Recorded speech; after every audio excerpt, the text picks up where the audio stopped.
Well, hello and welcome back to Cozy Couch Corner for another episode of Tea and Tarot. Cheers! It's still reasonably warm out my flask today. Well, I've had a close-up bird day today, strangely. I was in the kitchen and there was a magpie in the garden, and I don't normally see the magpies up that close. And they look black and white, the ones here anyway.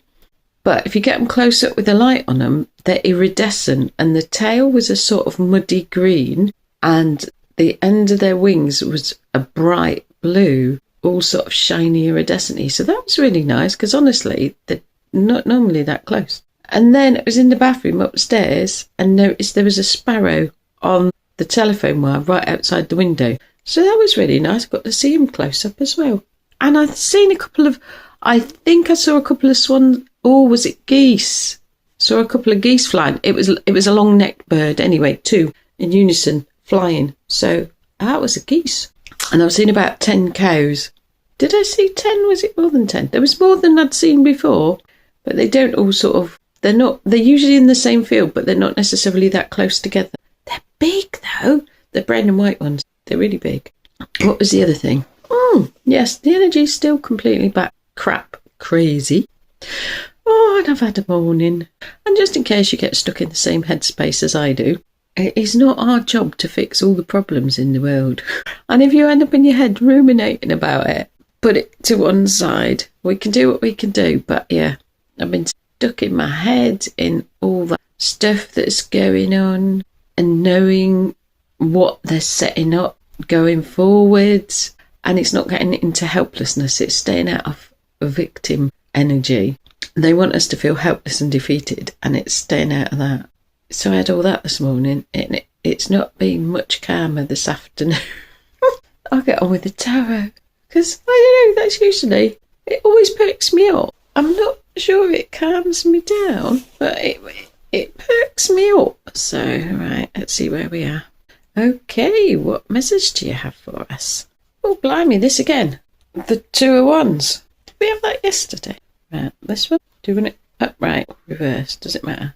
Doesn't. Seven of Swords. I think that was. I wasn't paying. Yeah. Are we having this one as well? Are we having this one? Maybe. Is that a maybe? We might be having.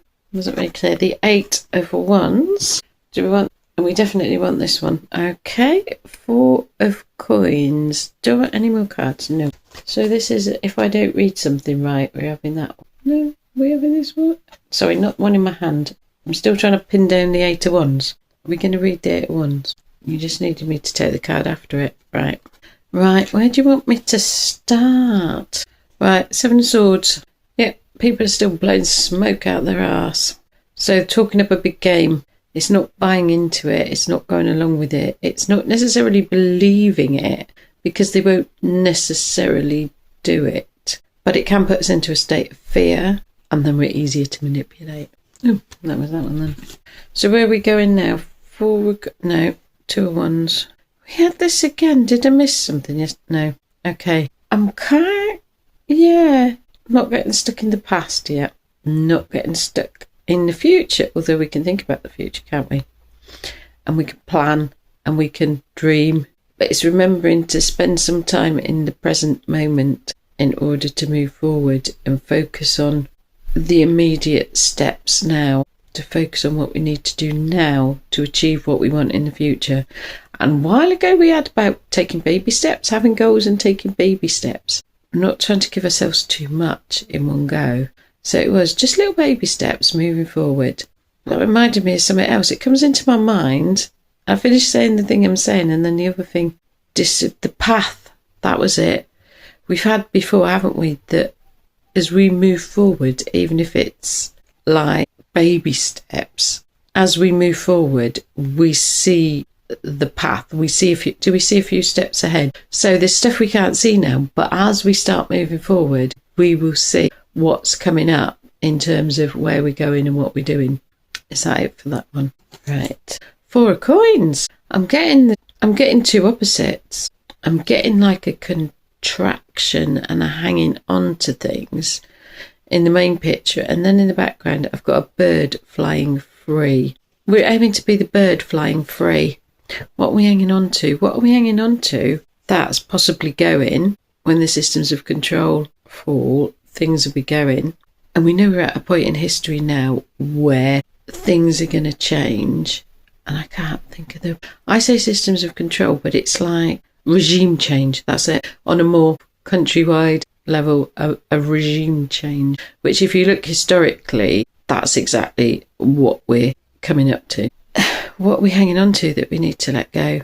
What are we hanging on to that's keeping us stuck or keeping us trapped or keeping us contracted? What, if we let go, is going to help us expand as a person, that is going to free us up? Because fours are about stability, but they can also be stagnation.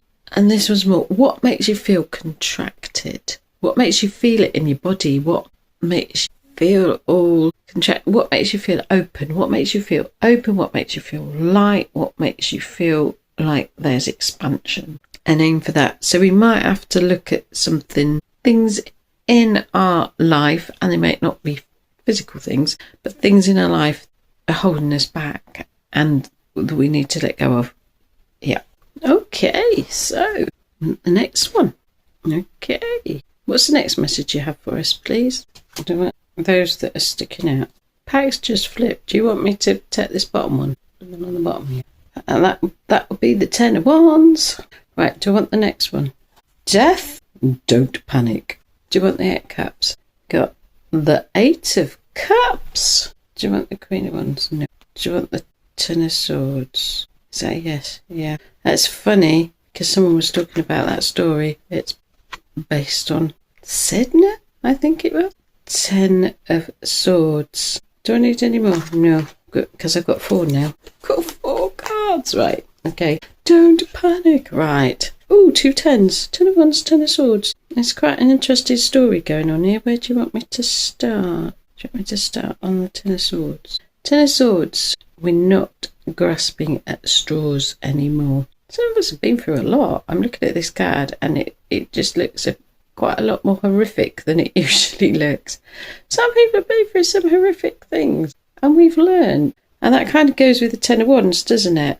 We grow through what we go through, even if we didn't choose to go through it. And we would probably not choose to go through it again. But I am reading these two together. We've learned. And we've learned to stay away from the people that cause us damage and the things that cause us damage. And we have learned, or we are learning, to wait for things. I find that really difficult. Learning to wait for things rather than just grasping the first thing that comes along that isn't right, that is just does not fulfill the criteria that you have, but it's something. And you just grab it and anything. And we're moving past that. We're well moving past that. I've got to move that on. Do I need to do any more on the 10 of Wands? No. Other than we've come to the point of fruiting, haven't we? We've gone through what we went through and we've grown through. Oh, we're fruiting. Right. This is interesting. And it's kind of similar to something in the last reading. The 8 of Cups. We're walking away from something. We're not necessarily walking away from something bad. It's again, we're leaving something behind. 2 different readings for emphasis. We're leaving something behind, but we're moving to something better. Could be travel, could be physical, but it could also be metaphorical. And they're moving away in the night. It's dark and there's a moon, so they can see. There's some light to see where they're going, but things aren't clear, are they, in moonlight? And I mean, it's not a full moon. This one, it's not a full moon, it's a crescent moon. So you have some light, so you can kind of see where you're going. You kind of got an idea, but you can't see it clearly. And that's the theme that keeps coming through as well. But obviously, as you get closer to things, you can see them more clearly, can't you? Even in the half light. And presumably, well, yes. Night's going to end, the sun's going to come up and you're going to see things very clearly. So this is linked. We've got that with the death card, which is an end. Are you doing an ending? Are we doing seeing behind the curtain again? Sort of and sort of. Is it both? We've seen behind the curtain. We've had this before. We've seen how things are manipulated to a degree. I mean, we haven't seen everything, but we've seen a lot of how things are manipulated, how things are orchestrated. We're getting better at seeing through the propaganda and the lies. And because of that, something's ended. But that's not a bad thing. That's a good thing. I'm getting is that a wind it up? Is that a wind it up? So you want me to say something else, but not a lot. We can see who's pulling our strings to a degree. There we are then.